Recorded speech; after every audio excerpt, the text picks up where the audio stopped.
Perkenalkan, nama saya Ronana Naliu dengan NIM 21011140103. Pada video kali ini, kita akan membahas mengenai karakteristik dan juga prinsip pembelajaran bahasa Indonesia di sekolah dasar.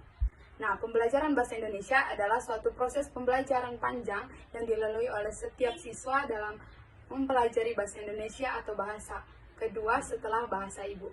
Ada 3 hal karakteristik individu peserta didik yang perlu diperhatikan, yaitu yang pertama, karakteristik yang berkenaan dengan kemampuan awal peserta didik, seperti kemampuan intelektual, kemampuan berpikir, dan juga hal-hal yang berkaitan dengan aspek psikomotor. Yang kedua, yaitu karakteristik yang berhubungan dengan latar belakang dan juga status sosial kultural. Karakteristik yang berikut yaitu karakteristik anak usia sekolah dasar.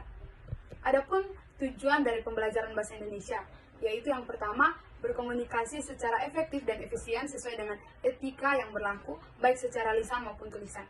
Yang kedua, menghargai dan bangga menggunakan bahasa Indonesia sebagai bahasa persatuan dan bahasa negara. Tujuan yang ketiga yaitu memahami bahasa Indonesia dan menggunakannya dengan tepat dan kreatif untuk berbagai tujuan. Yang keempat yaitu menggunakan bahasa Indonesia untuk meningkatkan kemampuan intelektual serta kematangan emosional dan sosial. Yang kelima yaitu menikmati dan memanfaatkan karya sastra untuk memperluas wawasan, memperluas budi pekerti, serta meningkatkan pengetahuan dan kemampuan bahasa. Yang terakhir yaitu menghargai dan membanggakan sastra Indonesia sebagai kekhasan budaya dan intelektual manusia Indonesia.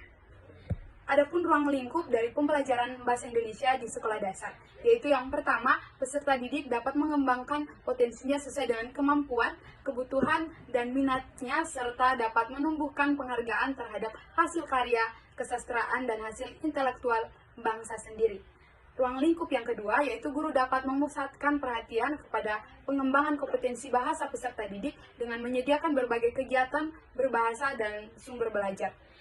Yang ketiga yaitu guru lebih mandiri dan leluasa dalam menentukan bahan ajar kebahasaan dan kesastraan sesuai dengan kondisi lingkungan sekolah dan kemampuan peserta didiknya.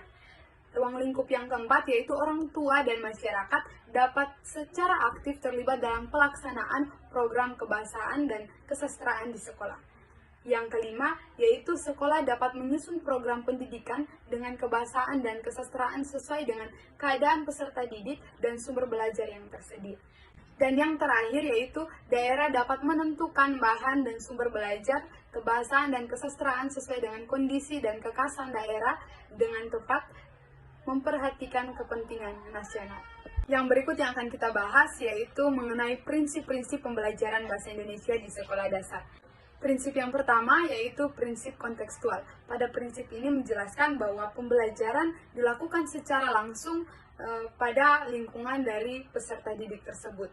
Yang kedua yaitu prinsip fungsional. Pada prinsip ini menekankan bahwa guru bukan satu-satunya sumber belajar untuk peserta didik, namun peserta didik dapat belajar melalui banyak sumber. Prinsip yang ketiga yaitu prinsip integratif. Pada prinsip ini menekankan bahwa pembelajaran bahasa Indonesia dapat memadukan berbagai kompetensi. Prinsip yang terakhir yaitu prinsip apresiatif.